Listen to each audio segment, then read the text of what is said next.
The next time you drive through Central Georgia, we've got a radio station we think you'll love. We're Magic 100, playing all of the songs you grew up with.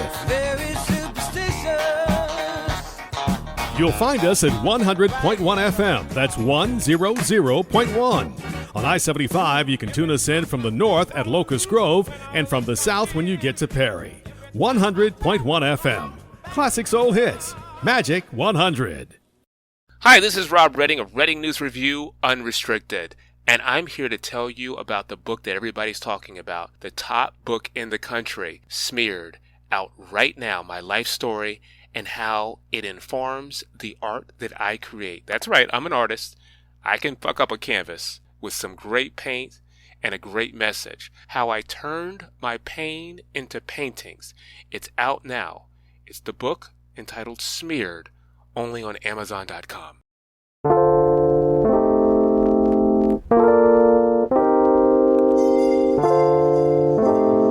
This is the G Podcast with your host, Tommy B. Hey, what's up, y'all? Welcome to episode 164. This is the G Podcast. Yes. Tonya B is here. Vi is at Mardi Gras, but sent his benediction, so I still have that. We're going to talk to Coach Art in just a few minutes. Got some questions. I'm fighting and battling on Twitter. I'm going to get to you in just a minute, Tonya B, because I know you want to jump in on this as well.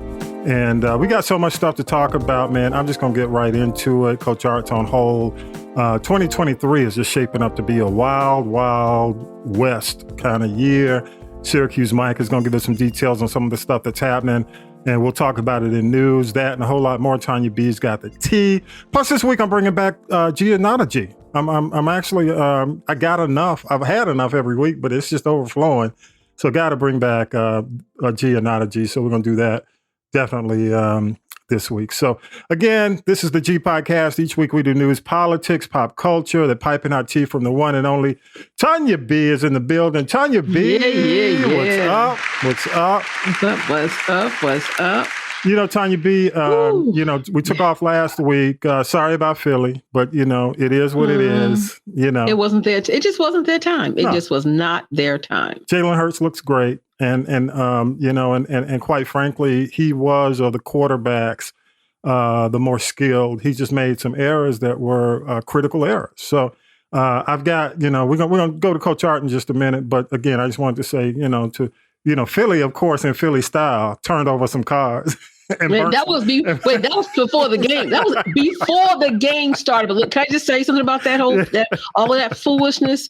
It was caught on a ring. It was caught on a ring cam. Yeah. The people that did the most damage didn't live there. And there was an older man that lived on the street here, a Temple alum, and the neighbors who were Temple students got together and they were going to get his car fixed. They raised over $12,000. He's actually getting a newer car. Okay, well, cool. Plus, Philly, I got to get, these are the people who boo Santa Claus. Michael Irvin got hit back in the day when he played for the Cowboys. It was knocked out, paralyzed on the field. They booed him, booed Santa Claus. Shit, what can you expect? But this Super Bowl, they just outdid themselves. They booed Dak Prescott. And he was getting a humanitarian award. You know what? That was pretty. I guess that was pretty greasy. When he walked out, he was getting the Walter Payton Award, and they booed his ass. I'm like, damn, what is that? Was horrible. Philly? I knew it was the Philly people. Sorry, but you gotta love Philly, man. And then they want to fight. If the script is flipped, then they want to fight, right? That's what I'm talking about. But I just wish we had that kind of passion. That's why I bought Coach Art in the building. Coach Art is here. Coach Art, what's up, man? Hey, man, I'm feeling real good. Excited to be with you and your lovely hosts again. Beautiful. Yeah, well, good. Hey, I got to say this, Art, because I'm going to have to preface this conversation. Now, Art and I grew up together, really, pretty much, practically in East Point. We grew up because when I was in high school, we went to the same high school. We actually, on the streets, we would go out. We were playing ball in the streets at a lot of the same places. Were we not, Art? That's it. Greg Bush. The famous Greg Bush had a house. He had one of the best courts in the area, so we would use his house. And I played organized ball probably from 8 years old, 10 and under, all the way through high school into college. So ball has been my life. So this question, Art, I brought you on, Art, because I'm in Twitter battles daily with people about the Atlanta Hawks. And I know our reach goes out beyond Atlanta, a lot of folks in different cities, but I hope that I can get some feedback from people in other cities because they're wondering what's going on with the Atlanta Hawks too. And why do you think, Art, you and I had the conversation, Art, but I want you to really give us some concise answers, not your typical Coach Art, dissertation. But I need you to give, why do the Hawks still kind of wallow in mediocrity, man, after the Eastern Conference Finals a few years ago, man? Why do you think the Hawks are going into the All-Star break? Because tonight, as we tape, the All-Star game takes place, and we only had a rookie actually chosen. Why do you think we are in this position, Art? We are in a very precarious position because our leadership, the ball club leadership, fails to address the specific needs of the team. Okay. So wait. What does a team need? What does the team need? Okay, the team has needed a defensive presence in the center. Let's just say a athletic, young, tough guy who wants to play defense. Okay. Because we're not respected defensively. Okay. We also needed a backup point guard to give Trey a breather. So you got DJ Murray. Well, yep. We got him. Okay. We got him. But what happens is you have, I believe that our opinion on John Collins is different. My thing is he's still a great player. He's just not motivated to play great. Okay, Art, at that point, here's where I want to ask you. Here's where I want to go. What is the coach's purpose? Well, I mean, the coach's purpose is to motivate and to instruct, but I'm not giving Coach McMillan a pass. I'm not going to give him a pass. It's just that when the star of the team has a soured opinion about what's going on, I mean, we discussed it back when the team was strong 2 years ago. We discussed, that guy, Trae Young, would come out on the road at home and give us between 12 and 18-point cushion every night. Okay. He would come out and he has that ability to, so he's not actually dialed in to do that. He's not dialed in to do that. Okay. Okay. Well, I'm gonna say this for the sake of the podcast, and for the sake of for the sake of time, I'm gonna say this. I believe that the Hawks' problem started in the Eastern Conference Finals when the referee stepped on Trae Young's foot. At that point, it has never corrected itself. When the Hawks came back. Now, we're talking about the beginning of not this season, but the beginning of last season, because it's been 2 years since the Eastern Conference Finals. So what I'm saying is at the beginning of last season, not the 2022 season, but the 2021 season, there was mediocrity right at the beginning. Well, let me say this. A lot of people feel that the problem is they made a mistake with the deal that bought DJ Murray here, and they got rid of all the folks like Herter, Gallinari, and quite frankly, Herter is not that much of a difference maker. Let's not even bring him into the freaking conversation. He's still, as a matter of fact, if you watch the All-Star game, he was in the 3-point competition and he was last. So my point is, it's like 2 years ago, this started.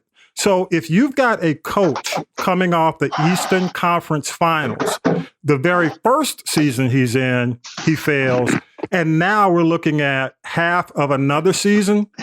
It's the same thing. It's time for the coach to go. Okay. And quite frankly, I'm going to say this, Art. it may be time for the general manager to go. Landry Fields, it might be time to blow up the front office. If I'm the Resler family. Give me an opportunity. Okay. The problem persists prior to that. Yeah. When the Hawks had a semblance of a good team, they showed to be scrappy.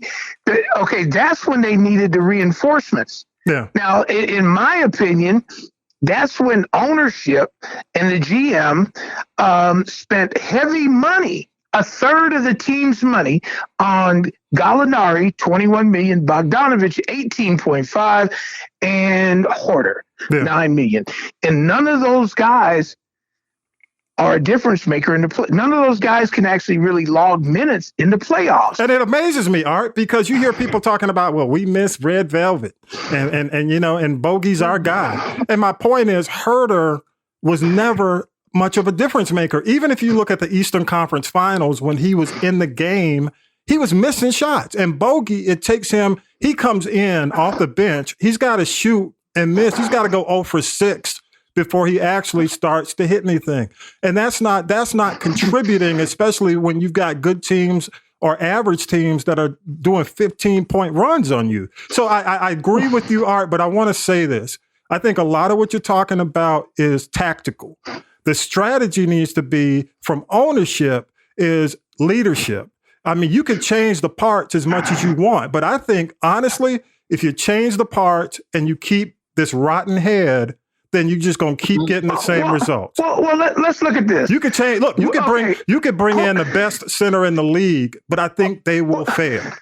Well, we're not going to ever get the best center in the league. Well, but I'm telling you. But what I'm saying to you is the coach. Every time I talk to you, all we need is a young 6'10", 6'11" guy who's dedicated to play defense and is willing to man up with some of the beasts in the East. All right, give me. Well, that's fine, but give me a name. Oh, okay. Mo Bamba was a throwaway piece to the Lakers. Okay. And he's playing awesome besides Anthony Davis. But I'm going to say this to you, Art. I'm going to say this because we got to move on to the next question. I think if you still continue to if you were to do just that, bring Mo Bamba here, I think the rotations are so bad with this coach that you're not going to get the results. You're still going to wind up in the same position. But I got to move on. I got to move on to the next question, all right? Okay. All right. All these quarterbacks up for grabs in the offseason. You got Lamar Jackson, who's not happy, even though he might get, and for those of you who are not into sports, there's a thing being thrown around called franchise tag. They haven't given him a deal, but he's under contract, so all the team has to do is tag him, and he gets whatever salary is under the tag, which is much more than what he's currently getting. Derek Carr was let go by Oakland, so he is in a position to go out and get some money. Aaron Rodgers is just plain fucking weird. I'm just tired for the weirdness. He's done. For the weirdness. Here's a guy who has to go on a 4-day, darkness retreat, which he'll come out of the retreat and have a decision on what he wants to do. Let me tell you, dude, your whole season was a darkness retreat. Okay? The whole last season was darkness. So you don't need a darkness retreat to tell me either you retire or you keep it moving. But my point is all these quarterbacks, then you've got two big ones coming out of the draft. CJ Stroud and Bryce Young. So with that said, we're not getting those guys. We're not getting CJ or Bryce. Okay. Let me tell you what. I was shocked to see the level of push that the Falcons generated to go for Deshaun Watson. Okay. So that leads me to believe that should Lamar Jackson be available, that they would make a run at him. Yeah. Now, Lamar Jackson instantly turns the franchise completely around. We do a 360. Mm-hmm. Our home tickets aren't getting given to the enemy. We reclaim the dome. It's going to be fun time again. Well, let me ask you this, Art. Let me ask you this, though. With the amount of money you give Lamar, can you fix the other problems? Can you fix the defense? Can you fix the O-line? Okay. Well, the ironic thing about the O-line, the the problem with the O-line is the left tackle. So once you fix the left tackle and you get somebody who actually can go down and fight for you in the playoffs and handle some of those guys who will be coming at the quarterback, then you can start rolling out some of these guards. With some money, a lot of these players will be available. Okay. Now, myself, out of the draft, a very feasible player to get who could literally come in and day one take this starting job was the young man from LSU.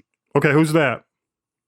Oh, gracious. Oh, okay. What position? What position? Quarterback. Oh, quarterback. Okay. Well, let me ask you this. And we're going Arizona State. Yeah, let me ask you this, and I got to move on to the next question.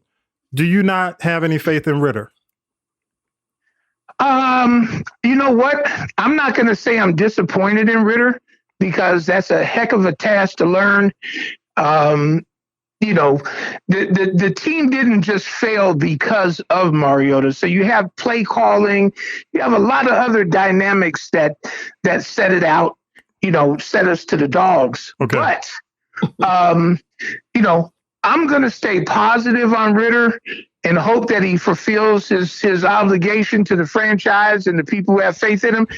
But like I say, I still have a bad taste in my mouth in regards to the college game he had with Alabama. Oh, okay. Cincinnati and Alabama. Yeah. I just want to see the hearts, because that's every game in the pros is like that, with the heart and the gut, Okay. Rally the team around.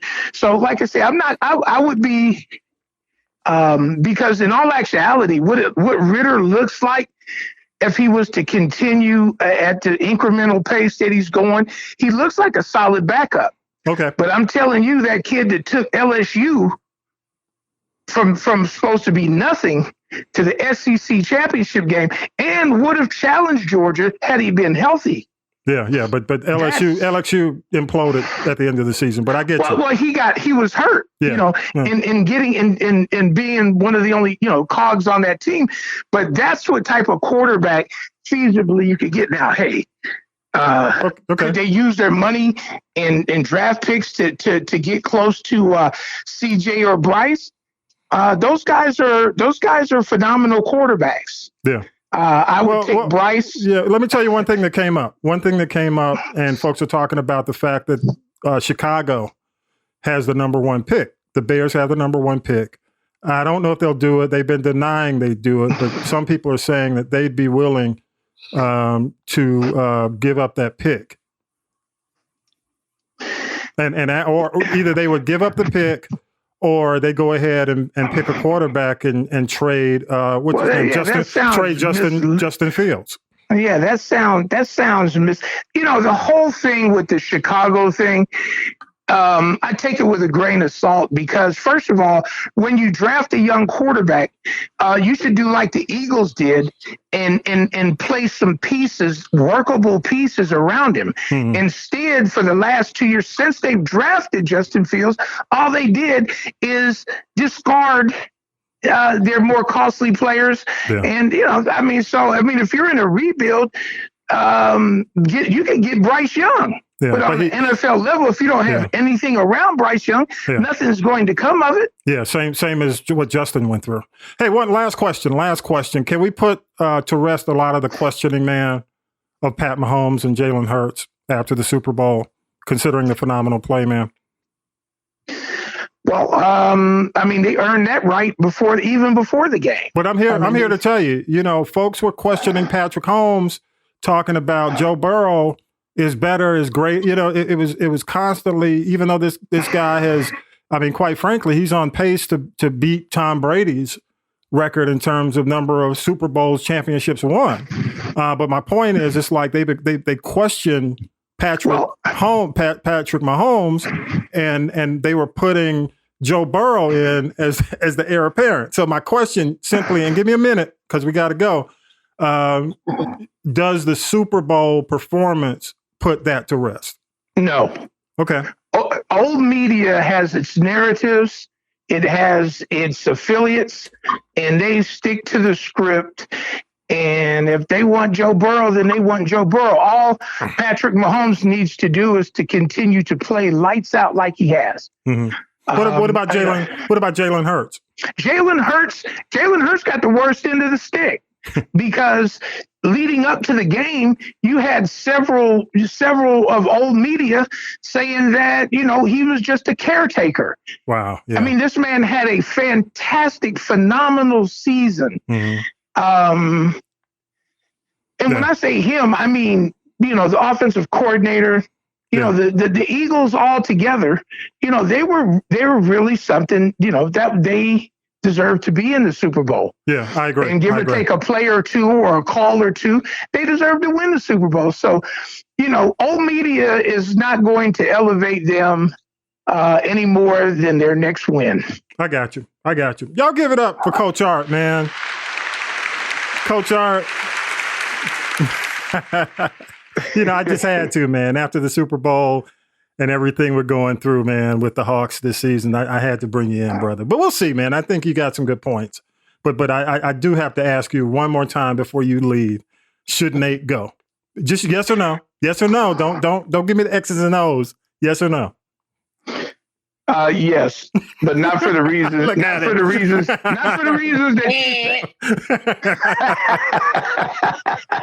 I love you, brother. Appreciate you, man. Thank you so much. Good, Coach Art. Coach Art, man.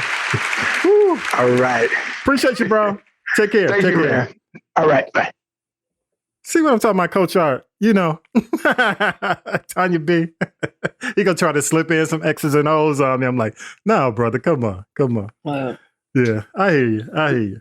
All right, let's go ahead and do Syracuse Mike. We'll come back on the other end and we'll get into some tea. Here we go. News team, assemble!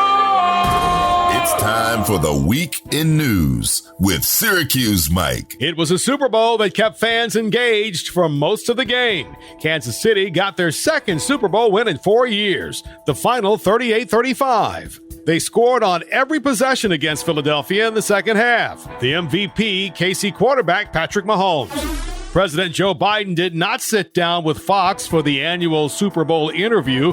The interview was supposed to happen with Fox Soul, a Fox streaming sister network. There appeared to be some confusion in the days leading up to the interview. The White House is blaming Fox for canceling it. And everybody wanted to know what surprise Rihanna had for the crowd during her halftime performance. How about a baby bump? You can't top that. There's been a lot of speculation, and now it appears that South Carolina Senator Tim Scott is taking steps to seek the 2024 Republican presidential nomination. The Wall Street Journal is reporting the news according to anonymous sources familiar with his plans. Scott is 57 and the only black Republican in the U.S. Senate. In recent years, Scott has been one of the key people working with Democrats to try to come up with an agreement on police reform. Another place that is supposed to be about community and togetherness, shattered by bullets and bloodshed. That's Michigan's Governor Gretchen Whitmer calling gun violence a uniquely American problem. Those comments after a gunman murdered 3 students in a mass shooting at Michigan State University Monday. 5 students were also wounded. The 43-year-old gunman took his own life and had no ties to the school. The suspect was located by units that were assisting in looking for that suspect after the shootings. Chris Rosman, the interim deputy police chief at Michigan State. The gunman was not a student or employee at the school, and authorities don't have a motive. In political news, via video, former UN ambassador and former South Carolina governor Nikki Haley announced that she is seeking the Republican nomination for president. It's time for a new generation of leadership to rediscover fiscal responsibility. Haley is the first candidate to officially challenge Donald Trump. In California, Senator Dianne Feinstein says she will not seek another term in 2024. She was first elected in 1992 and is the oldest member of Congress at age 89. White supremacist Peyton Gendron was sentenced to life without parole in Buffalo, New York for the mass shooting at the Tops supermarket this past May.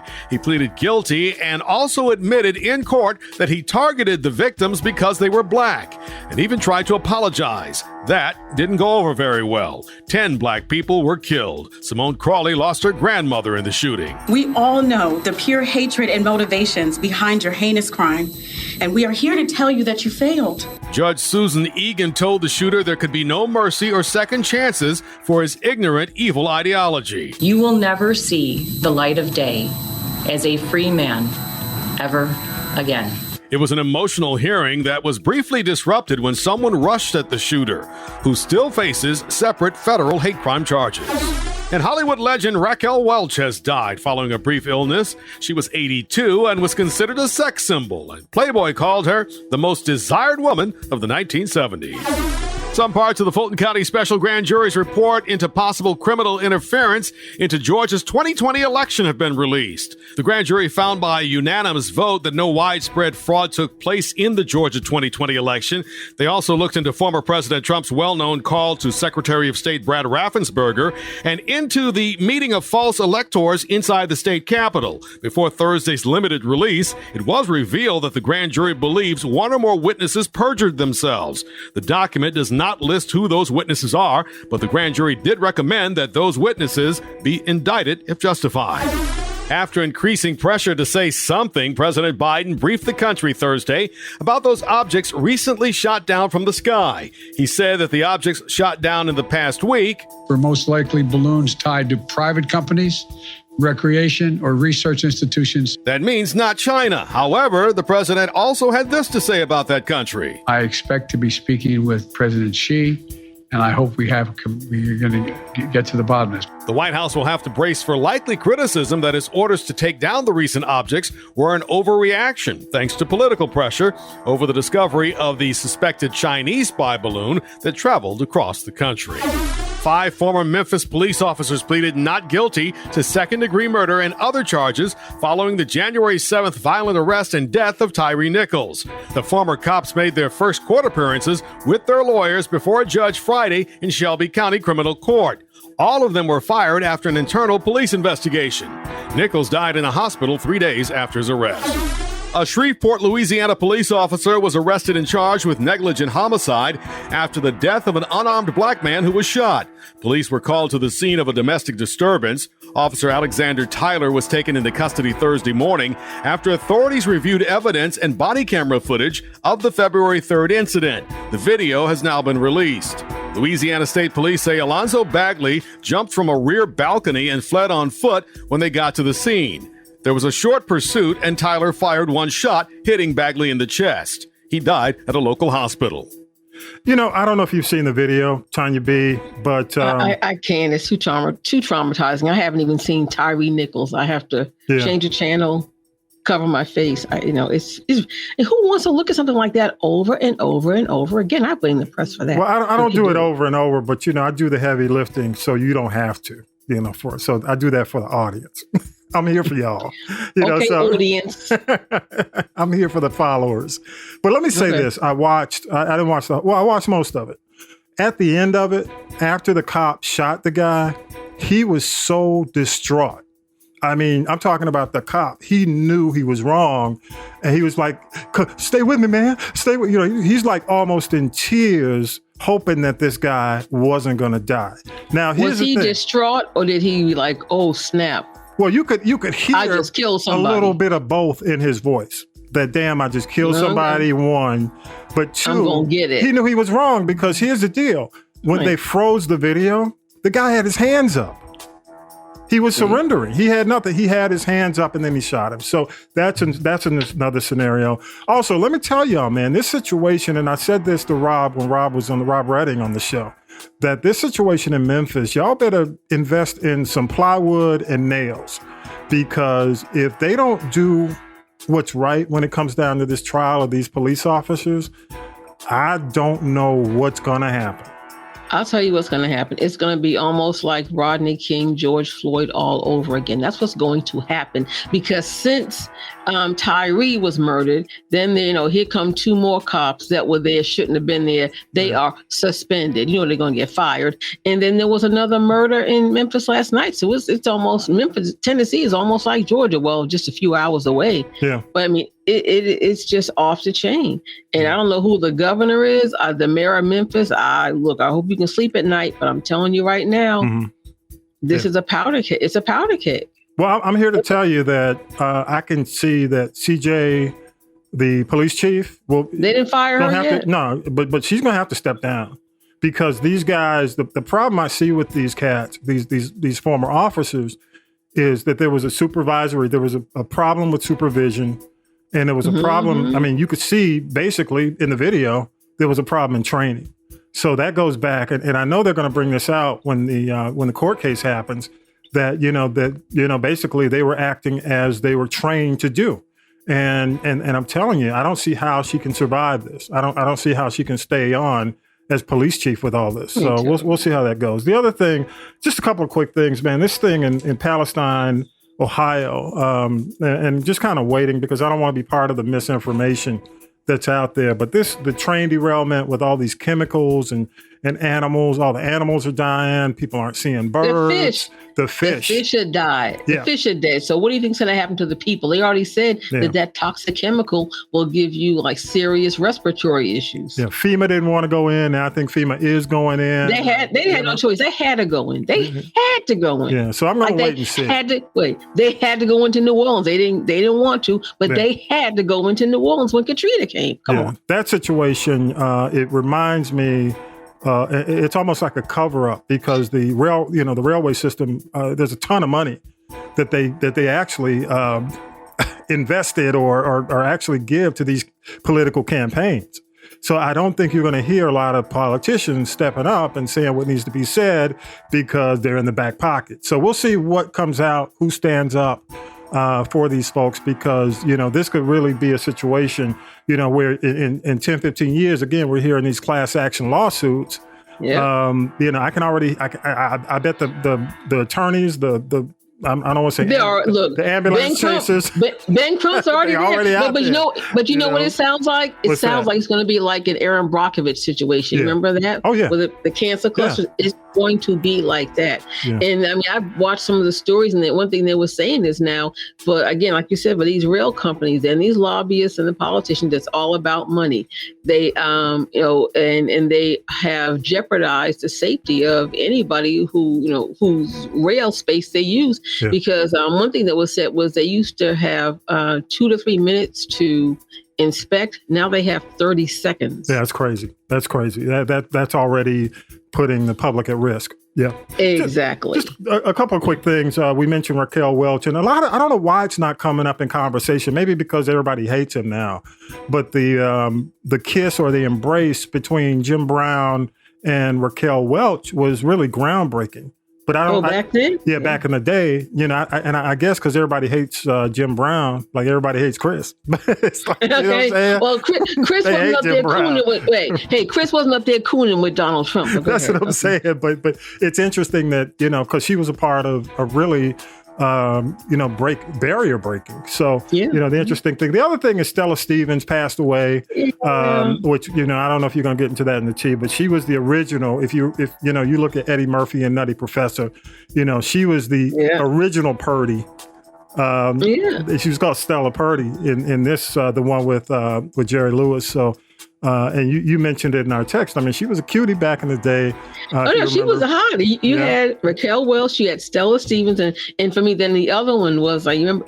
I'm telling my age, I don't care. Yeah. But there was also another woman that was like that, one of those Vegas bombshell actress singer girls, Joey Heatherton. Yeah, I remember Joey Heatherton because Joey was in Laugh-In back in the day. Yeah, and she was also always on those Dean Martin celebrity roasts and those Dean Martin specials and things like that. Yeah. So you had like this trio of hotties. It's almost like we would say they might have been somewhere along the line of, but not quite, like how we had our Lola Falana. Yeah. They had Raquel and they had Stella and they had and Stella Stevens was also in some of the bigger, more popular Elvis Presley movies. Yeah, she was. Absolutely. After Anne Margaret, she was the other Elvis female co-star. Yeah, real quick. I didn't like the way Sonny Hostin compared Raquel Welch to Kim Kardashian. I thought that was disrespectful. No. That was disrespectful. You know what that was? That was the after effects of the anesthesia from her plastic surgery. So, girl, you go over there and sit down and fold the laundry. Fold the laundry if you know how to. Sonny, and Tommy B, not she is not a G. Okay, she is not a G. Yeah, I agree. You know what else we got to talk about? We got to give credit where credit is due. If anybody has ever watched Law and Order from back in the day, and I was telling a friend of mine, Richard Belzer, who we lost today. Belz was originally a comedian. He was the only white comedian I ever saw on Showtime at the Apollo that did not get booed. Yeah, Belz was funny. He was funny as hell. But it's like unless you knew of Belz back then before Law and Order, you never knew about that part of his career. Yeah. But it's interesting for a comedian to just really go so serious and go to the cop drama. And as much as Law and Order still comes on 99 times a day. Yeah. So he'll be missed. He did. I think that's what he's really I guess he's more well known for being on Law and Order than actually being a comedian. Yeah, but that's what because he's what is it, Detective Monks or something? Munch. I thought it was Munch. Yeah. So rest in power, man. We lost a lot of people this week, last couple of weeks. Let's do this. Let's go ahead and do our break, and we'll come back. We'll come back and do the tea. We've got a lot of good tea. I got a lot of good tea. Here we go. Let's take a break. We'll be back. The Harold Michael Harvey Book Collection is a collection of books about civil rights in America, told through the eyes of people who envisioned it and fought for it in the days when hope unborn had died. And now is the time to step up your reading game with books that goes inside the issues. As the Negro National Anthem puts it, that with a steady beat has brought our weary feet to the place from which our fathers sighed. The Harold Michael Harvey Book Collection will prepare you for a meaningful discussion of Black history with an eye towards a Black future. The collection includes Justice in the Round, Freaknik Lawyer, The Duke of 18th and Vine, and My C.T. Vivian Story. Books are available at haroldmichaelharvey.com. Now then, children, it's time for tea. It's tea time, y'all. Sippin' the tea with Tonya B. What you got, Tonya B?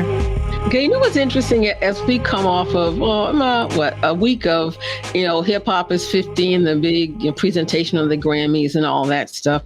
There's a lot of debate that's still going on. This did not happen back in the day, by the way. But if it did, I know about it. Just debate about these hip hop lyrics, because before it was about I'm the flyest guy, I got the best jewelry, I got the flyest girl, and now it's about something that's so far left. But the debate. Yeah. Go ahead. I'm joking. But I'm not. Okay. Yeah. But a lot of these rap lyrics, the feds are trying to use them in criminal prosecutions. And one thing, I get it, but one thing that I think people need to really be made aware of is that a lot of these hip hop artists do not write their own lyrics. Now, there are some who do, but many of them don't. They just want to do what's flying hot at the moment, up to and including just, let's get some lyrics where people think I'm a G or I'm a gangster, and because that's the image I think that they should have. And that's far from the case, even with Snoop Dogg, he was from the suburbs. Like, in CB4, how the guy was playing like he was a hard gangster, but he was a suburban kid named Quentin or something or other. But anyway. But because they didn't write it, does that give them a pass for performing it? Well, no, I don't say that, but I just for me, this is just my opinion and nothing more. Yeah. I don't know, I guess this is the price of you wanting to be a G, It's just like people saying. A different kind of G, though. Yeah, that's true. Yeah. I'm going to J a G, but try to say that, we are friends, G. Yeah, exactly. No. So I think the jury is still out on that, no pun intended. Yeah. But on the 23rd, which is just 4 days from now, ABC and Hulu and On Demand, there's going to be a documentary they're dropping called The Rap Trap Hip Hop on Trial. Now, they talk to attorneys. It's like they're talking to Young Thug's baby mom, one of his other baby mamas, because, one of his baby mamas got killed at the bowling alley. But you also have perspective from people like Fat Joe, Killer Mike, I guess. But after Killer Mike went to the other side, people really ain't checking for him right now. And then you've also got, exactly. He I don't know who's Keisha, Lance Bottoms, come get your boy. Bill Maher, come get your boy. But go ahead. Somebody. Well, Brian Kemp, come get your boy. But anyway, and then music executive Kevin Liles, who's been embroiled in rap, controversy and things with lyrics going back to his days at Def Jam. And it's so funny because now they thought things like, Brenda's got a baby and Fight the Power were like, oh my God, there's going to be an uprising. It's far more like, and they even showed some of the lyrics. So I would just say, form your own opinion. But again, a lot of this is smoke and mirrors. And I think the mirrors are being taken down. And now these kids are being exposed to what they are, because there are more rappers in jail that are not going to get out. There's something I saw on social media. I'm like, man, some of them have been in there like, 1,700, 2, 3, 4, 5,000 days, and they're probably not going to, then, it just gets stitched, what's the snitches? Snitches get stitches. Or they usually probably get shot, but, or shanked. So, it'll be interesting. Yeah. I'm looking forward to seeing that and just see what the perspective is about that, because I think this will also have something to do with setting the precedent as they move forward, not just with this YSL situation, but, there's somebody in Houston, there's somebody in New York, you have this situation out in California and even in Miami.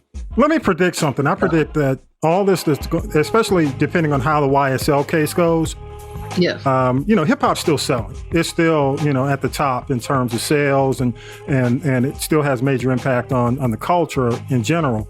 But if you remember, I was here back in the day in Atlanta when the whole, and you guys who listen to the show, if you're in the, into cases and law, the Tokars case, where Fred Tokars, when they, basically convicted him. They convicted a guy named Mason, and he owned all these clubs and had impact and his hands in the entertainment business.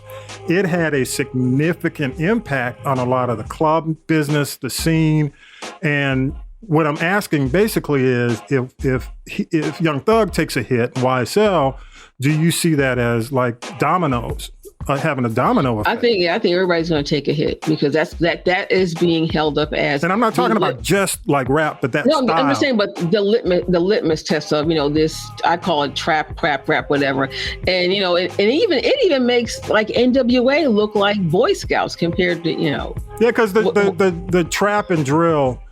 It's under the microscope right now. But you know what's interesting? Yeah. People talk about drill. Drill actually comes from the UK. Drill is not. It's new over here. But Anyway. But it all, quite frankly, when you hear it, it all has. Because we're a global society. So it's all copycat, because you remember Chief Keef out of Chicago, the whole movement, that vibe. Yeah, that's in my opinion, that's drill. But like you get him, Kodak Black, all those other numbskulls. Yeah, I wanted to bring that up because I think it's we'll see it's going to have some impact. But they all been to Jaya too, and I wouldn't be surprised if they return before their gold teeth fall out. But damn, okay. What you got next? We're going to talk about one of your favorite people, Check Chase and Ben Crump. Okay. You better be nice to Ben. But go ahead. What's he gonna do? Come take my lunch? What's interesting is, the St. Thomas University in Miami. And I'm thinking, is this St. Thomas in the Virgin Islands? I don't know anything about this school. All I know is that they now have what is called the Benjamin L. Crump College of Law. And what's interesting about that is, everything that I saw earlier in the headlines was Will Smith gives, $10 million to Crump School of Law. And that is not true. And here is why. I know Will's doing whatever he can do to resurrect his career, but he shouldn't be taking credit, because here are two other people. One you probably wouldn't expect, who gave money as part of that 10 million. One is the Bishop T.D. Jakes, which I can understand that. But the other person that stepped up and came through, George Dr. Funkenstein, not Clinton, George Clinton pulled up. Okay. Was he funky? When is he not? Even though he's retiring.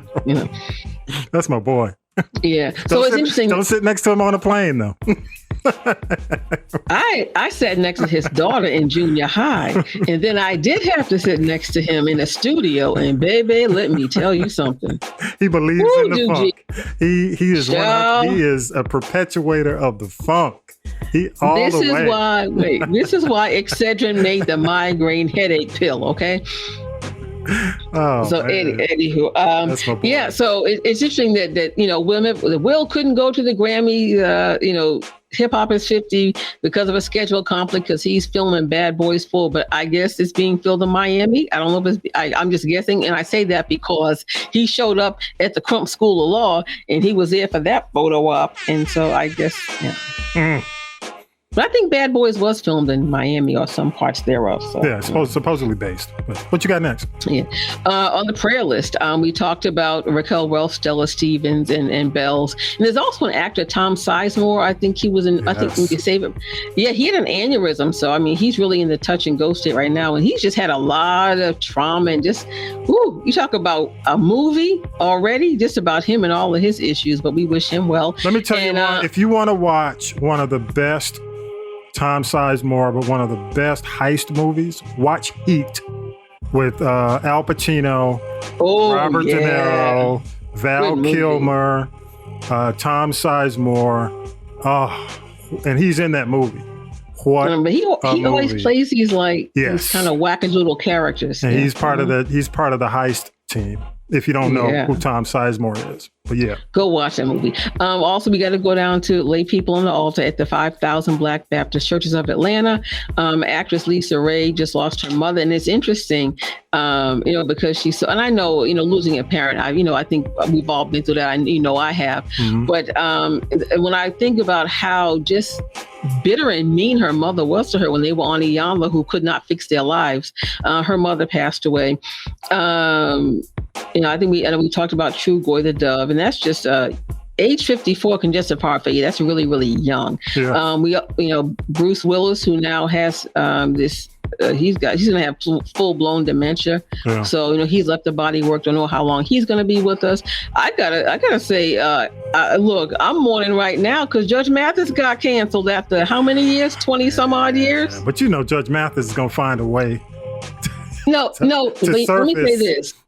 Let me say this. Now, keep this in mind. He's got other things going. But remember, Judge Judy saw the handwriting on the wall. Yeah. She got off the television and she went to Amazon Prime. Yeah. And don't be surprised if you see Greg show up there. Yeah, I wouldn't be surprised. I wouldn't be surprised. But I think the person that needs the most prayer is JoJo Haley. Good God. You sent me the video. I said, oh, man. Wow. There was a video in 2011 of him passing out on stage. And, there's been a history of different types of abuses and addictions just in that family with him and his brother. But he's not that an old man by any stretch of the imagination, had his second stroke. And when Casey was performing, here comes JoJo, and you could tell he shouldn't have been out there. He just should not have been out there. He was not steady. He was trying to sing. And the more he tried to sing, they tried to take him off the stage. He was trying to go back, but I just really feel that he needs to really focus on physical and speech therapy before he can even think about singing again. And it's if you have a mild stroke, it's a journey back. I have a friend that had one, and it's been 10 years of her recovering, but he's had his second one. And if you remember, one of Jodeci's last chances was last year when they went out on the culture tour with New Edition and Charlie Wilson. I said, if Charlie Wilson can't help you, I don't know who can. Yeah. So what's amazing to me, that a lot of these 90s groups are suffering so much with health, but you look at a lot of these 70s groups and they still going strong. You know what I mean? With the exception of the members that may have passed.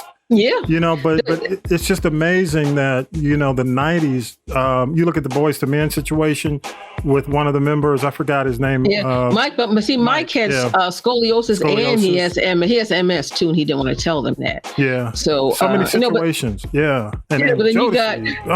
That was that was an accident waiting to happen, but it's really. And then you look at Otis Williams, 80 plus years old, Smokey Robinson, 80 plus years old. Yes. Henry Fambro, the Spinner, still working. They're still making music, and these guys now they had a rough life. Yes. But these, but it's a shame. Like these young guys, Ecstasy from Houdini, and just all these people that are dying. All the rappers, I don't know if you mentioned. I don't know if we got a chance to mention De La Soul. True Boy. You definitely mentioned him on the Byrdwire. You played Me, Myself, and I. Me, Myself, and I. Yeah. So my point is, a lot of these 80s, 90s guys, we're losing them. I mean, we kind of. That's true. That's our generation, man. I mean, but wait, think about this. Now we had Curtis Blow on the show, and then he had to get a heart. He had a heart transplant. Yeah. It's amazing. It's amazing. Yeah, I mean, I saw Dr. Dre. When he was on stage at the Grammys, at the Grammy tribute to hip hop, he kicked it off. And he didn't kick it off, but he was on stage before they kicked it off. He looked like he got kicked. But. He's getting older, man. It's like, he's an elder statesman. Yeah. Dude is only like a year younger than I am. Yeah. I don't even know if he's 60. I mean, Snoop looks better than Dr. Dre. Yeah. Ice Cube looked better than Dr. Dre. Okay, yeah. But Dre got that money. But anyway, that's true. Long money. No way. Well, look, if money is the best Vaseline, he's not using it properly. What else you got? So I want to talk about Tyrese. I just say he needs to stay off social media and go get some serious therapy. And I don't mean going down to the church of John Gray and what's happening now, because he couldn't turn, the faucet on in my house. But, Valentine's, this has been a rough week for Tyrese. His mother passed away from COVID Valentine's Day. Wow. And then his label dropped him from the roster on Valentine's Day. Is that such a bad thing, though? Considering he's still doing the Fast and Furious. Well, no, I'm going to get to that. Yeah. But he's in the movie now, right? But since his mom passed away, he's been really struggling, and he needs to stay off social media. And now, it's always somebody else's fault, not his, which just leads me to think he needs to do some self-reflection. Now, he's been, he was dogging out this most recent wife, locking her and the kid out of the house and the whole 9 yards. And I guess he's channeling his pain through music, which is better than drugs and alcohol. I give him that. Yeah. But he's got this song out with Lenny Kravitz called "I Don't Think You Ever Loved Me," and it's about the ex-wife. And, here's the thing. I'm like, what is Black Ty going to do now? Because supposedly Fast and Furious 10 is supposed to be the end of the franchise. So I don't know what else he's going to do. But, he was acting so cuckoo back when they were doing the press junkets and the promotional tours. They didn't even use him. Yeah. So, he better be careful, because if they decide to do an 11, I think his character, might be going on to glory. That's all I got to say. He's such an incredible talent. I was watching HBO, and Waist Deep came on, the movie where he was in with Megan Good. As he's done some really good movies. I like Four Brothers. Remember Four Brothers? Yeah, Four Brothers. He was excellent. That was good. He's done such good work. He's got a great voice, but he just fucks it up. He's just ultimately he says some dumb shit. You always know that when he's on social media, something's going to be said that's going to piss a whole lot of people off. Just like he's an OG Chris Brown, but I'm gonna leave that alone. Okay. But I'm saying Tyrese, if you you're doing too much, and I'm just counting the days until the 25-year-old figures out how to steal his money, and then she'll be gone. And speaking of that, well, let's talk about Don Lemon, because I can't take much more of this. He's on the hot seat at CNN. His ratings are down.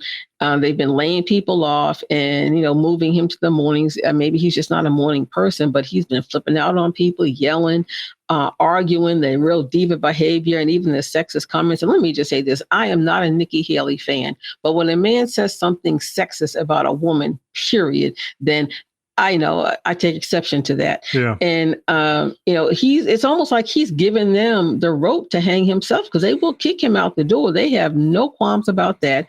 They forgave him for twerking during the New Year's countdown. Then the time before that, when he got drunk on the air, it's like, don't you realize, he can't say they're firing me. He will get himself fired. So what he did was, I guess he called up Will Smith and said, "Yo, Will, can I come down to Miami for, the weekend? I got to chill out and get my chi back on." Yeah. But he's probably down on South Beach or somewhere. But you know what I heard? Down Key West. They're on CNN. CNN is introducing the 9 o'clock show. They're revamping it, and they're going to call it CNN Prime. And I guess each night is going to be a different theme. And he has a night on CNN Prime. And, for now. Yeah, but I'm wondering if that's a way for them to gradually maybe ease him out of the mornings, the same way, because you look at Chris Wallace only does one day a week. The other thing, and this is crazy, bear with me on this because it's out there, that possibly CNN, because the morning ratings are so bad right now, is failing, that they are considering the GM3, the GMA3 duo as a possibility to replace everybody. You know what I'm talking about? Well, yeah, but I'm hearing just because what's now. Her name? What's his name? Amy Roebuck and Tootsie Roll and TJ. Yes, yes, but somebody. But you know what? I don't know if it's somebody out there advocating for them, but there is. But there are people saying, "I would like." Basically, there are people who are really pushing the fact that they could possibly replace this current team. It's that bad. They're still damaged goods. There was talk about them going to News Nation where Chris Cuomo went. There was talk about News Nation interviewing them, and they can't because they have, they have the non-compete, the NDA. Yeah. Well, again, too, in 6 months, no one's going to care about them, and will they come back? Nobody's going to care. Yeah. I got you. Got anything else, Tonya B? Let's go ahead and do what? Just that, Chris apologized. Don Lemon apologized, and I just say #apology too late. I got you. Well, here we go. What you watching this week, Tommy B? Hey, you know what? And you can help me out with the next thing, but first I got to give a really hands and kudos to the Woman King. Debuted at #1 on Netflix, just like it debuted #1 at the box office. So hats off to director Gina Prince Bythewood and Viola Davis and her amazing cast. And you know what? I gotta really say kudos to the Harlem season 2 folks, because they have done such a much better job with that character, Angie. I think they listened. You think they listened? You think they made an adjustment? But they had to, because she's not as loud, she's not as much of a host. She got a job, but now Megan Good is a thought for the time being. But no. Honestly, yeah. I believe it. Yeah. The way it ended, the way the last, because not this week, but next week are the last 2 episodes, the season finale.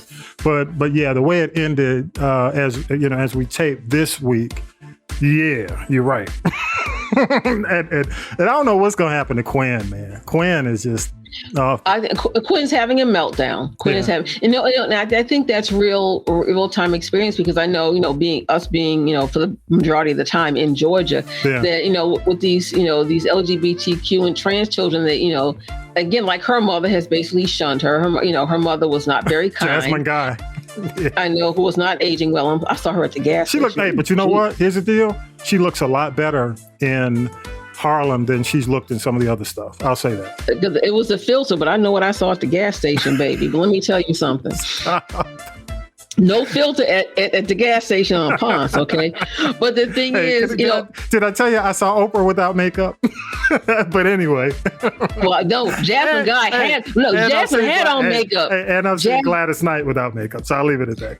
I seen Patty and Stephanie Miller on makeup. But anyway, I get it. But no, what I want to say is about that is that but I love them. A lot of these children that go through what Quinn's going through, they end up having, meltdowns, breakdowns. They become suicidal. So I think I applaud, them for shining a light on that. It's not as real. I mean, it is real, but I wonder how much deeper they're going to go on that. Then the other thing I also want to say about Harlem is that, I said Megan Good is the hoe now. Yeah. I mean, Tyler Lepley blew her back out so much.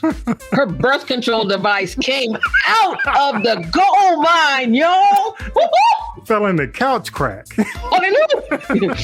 Okay. But anyway, I gotta say one other thing, and I hope this isn't like a spoiler, but Countess Vaughn, Mama,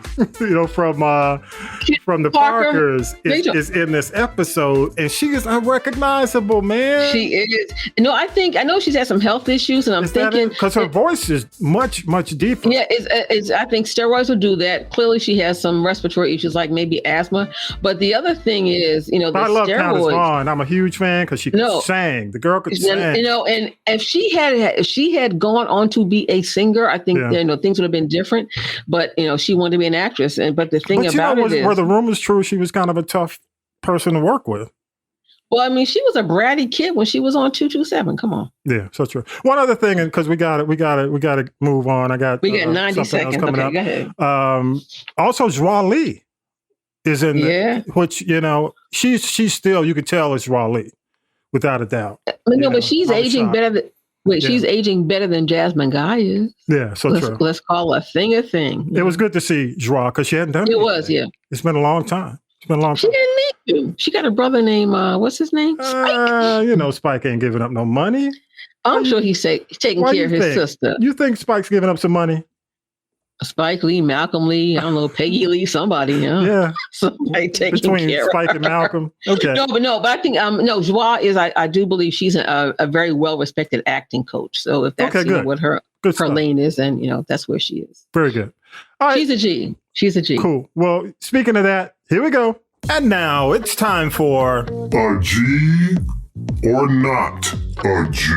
It seems Tyler Perry can do no wrong lately, y'all. The director, who's hated on for faulty wig use in movies, continues to be one of our top celebrity philanthropists. Perry is laying down plans to pay property taxes for 300 low-income senior citizens to help them overcome looming displacement. His $2.5 million donation will take care of city, county, and school taxes in the Atlanta area. This is on top of $750,000 he's already given to cover back taxes. He's also pledged another $500,000 to cover increased taxes over the next 20 years for 100 low-income seniors.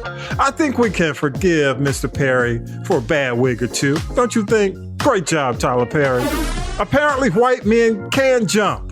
Kudos to Mac McClung on single-handedly saving the boring-ass NBA slam dunk competition. The former G-Leaguer was recently signed by the Philadelphia 76ers. Another big G goes out to American Sign Language interpreter Justina Miles for her incredible job during the Rihanna halftime performance. Who knew there was a sign for like blah, blah, blah, or not a G? And now it's time for another episode of the Erase Your Race crew. First crew member is Nikki Haley, the former UN ambassador and the South Carolina governor who has always conveniently avoided race and denied racism existed. She's now conveniently positioning herself as America's first, wait for it, Asian American female president. Good luck with that, Nikki. You also ran South Carolina. Goodbye. Another member of Team Erase Your Race is Tim, American is not a racist country Scott. Not only is he one of the main reasons police reform won't pass in Congress, like Nikki Haley, he too is from South Carolina.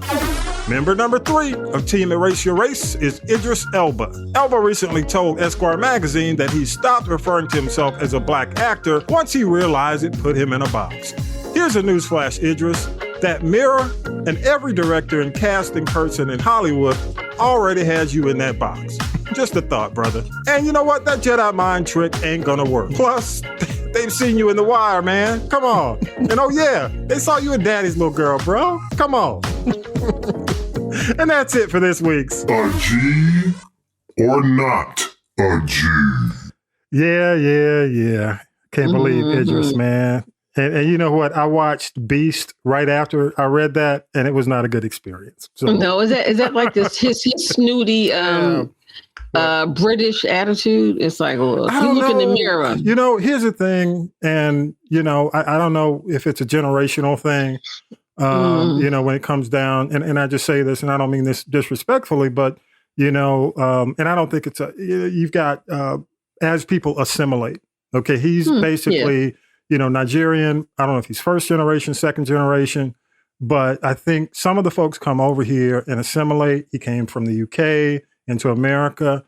So he feels like he can, you know, say that. But I mean, ultimately, either the cops are going to put you in your place, something's going to happen to remind you that you black. So it's like, come on. I mean, we need to get away from that. But I can do a whole podcast on that. Right. Tell them to ask Isaiah Washington. Remember Isaiah Washington? Yeah. Oh, yeah. Absolutely. Absolutely, dog. One more thing, just a couple of things that we'll close out. Chloe Bailey, of course, came under fire. And you mentioned Chris Brown for actually including Chris in the song on her new album that's coming out. And she had, check this out, Tonya B, 30,000 quoted tweets expressing their displeasure. Her fan base. Oh yeah. So her fans are not happy with her. Hey, the name of the song is "How Does It Feel?" You should ask her how it feels now. Yeah, they lit her up on Twitter. Twitter was like killing it. Beyonce is mad. Beyonce mad. Yeah, I can imagine. The other thing, real quick, I got to say thanks to Channel 2 has really done a great job with their Black History Month. That's my news vignettes. station. Yeah. And of course, they're the oldest TV station in Atlanta. They have a lot of the footage. But, I'm sitting there watching Channel 2 and the Black History stories that they have. And they did a story on how Margaret Mitchell gave to Morehouse. She wrote Gone with the Wind. But, this is what freaked me out. The story was about Georgia's first Black pediatrician, Dr. Otis Smith. That was my doctor. Really? Yes. So he passed away. You're part of history. You're part of history, dude. You're part of history. Yeah, he's passed away. But I remember, his office. I grew up, West Atlanta, North Avenue, Baker Road, Westlake. His office was, over on Westlake. Shout out to my folks who know Westlake, North Avenue, Baker Road, all that. He was a great doctor, man. He was friendly. The only thing I didn't like was if you had a cough or cold, he's gonna give you a shot. I hated it because it's like a shot or whatever. No, he was he come in with the lollipop, like give it to you, and behind, pow. Ooh. So hi, but man, it was really good to see the footage, the video that included him, because he touched so many lives. For Morehouse, he was, again, he was a Morehouse man. Not to mention, again, he was Georgia's first Black pediatrician. So shout out to his family, Dr. Otis W. Smith, man. Phenomenal guy. Hey, let's, before that, you got any shout outs, anything last minute before we do benediction? I just want to shout out. No, just shout out to everybody in National Harbor, Maryland. I don't know if I told you, I'll be going there on the second week in March to be honored for something I've been doing with you for a very long time. And that's just talking smack and spilling the tea. Wow. Well, go ahead then. Woo-hoo. Talking smack and spilling the tea. Good stuff. Yeah. Well, it's always fun. We do this every week, man. And don't forget, but you know what? No. Yeah. It started, let me say this, and in all seriousness, it started with you. Wow. Okay. It started with you. So thank you for that. I hope I've made you proud. It's fun. It's fun. Many more to come. Thank you. All right, let's he's at Mardi Gras, but he managed to give me, of course, his inspiration. So let's go ahead and do it. Here we go. I didn't come here to preach to you today. Here's your inspirational moment with Vi. Have you ever said, I can't think of anything God has done for me? How can I praise him? Here are two reasons for praising God. His great love toward us and his faithfulness that endures forever. If he did nothing else for us, he would still be worthy of our high praises. Psalm chapter 112, verse 2. Because God's faithful love toward us is strong, the Lord's faithfulness lasts forever. Praise the Lord. All it's saying is, the moment you wake up and breathe air, you should be thankful because God is with you. That should be more than enough that he gave you another day. So amen, people. Amen. Amen, Vi. But Vi is at Mardi Gras, right? Yeah, what are those acoustic sounds? I'm not. Wait a minute. The bar on Bourbon Street where he is spinning as. I'm not going to say. I think he's in Mobile. Joe Kane Day. So shout out to my folks, right. Smurfs, my folks in Mobile. I was supposed to go, but I got stuff to do here. So I appreciate you, Vi. Thank you, man. we didn't mean to disparage. You old sinner. You heathen. Thank you so much, Vi. And y'all, by the way, do us a favor because I have not really been a big YouTube pusher. I'm not really into YouTube, but I know there are people who may watch us. Go to YouTube and subscribe. Just go there, hit the bell and just subscribe. Just follow. Just go to YouTube. This is the G Podcast. Our link is also, if you're looking for where to get it on social media, our links on the castropolis.net page, but just go to YouTube and subscribe. That's all I ask. Okay, just go ahead and subscribe, hit the bell, and follow us on YouTube because I have not really been talking about that YouTube page, okay. And it's sitting there all lonely. You know what I'm saying? It's lonely. Well, I'm gonna go there tonight. And Howard, if you want a recipe, Howard, you better go there. KW, we need you to step up and bring your friends, your cousin Peanut and them, and go subscribe. And please, won't you? Hey, won't you come? Won't you come?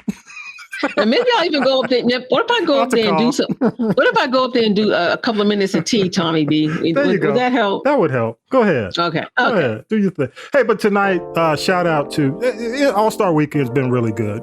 With the exception of it's in Utah, but tonight 8:00 as we tape. We tape on Sundays. Team Giannis versus Team LeBron, and I got to really, take my hats off to the NBA. They've done a really good job this year. It's funny, man. The commentators, shout out to the TNT team. They've really done a great job. So kudos. All right, y'all. Tonya B again. Thank you so much. Vibe, man. Shout out to you. Come out the bathroom doing the benediction. Don't be doing the benediction in the bathroom stall. That ain't sexy, bro. But with that being said, episode 164 is in the can, y'all. Thank you so much. Peace, power to the people. Stay vigilant, and we will talk to you next week. We'll see you. Hey. It's in the can, and so is Vi. Okay. Peace. You've been listening to the G Podcast with your host, Tommy B. The G Podcast is a production of the Castropolis Podcast Network. Thanks for listening.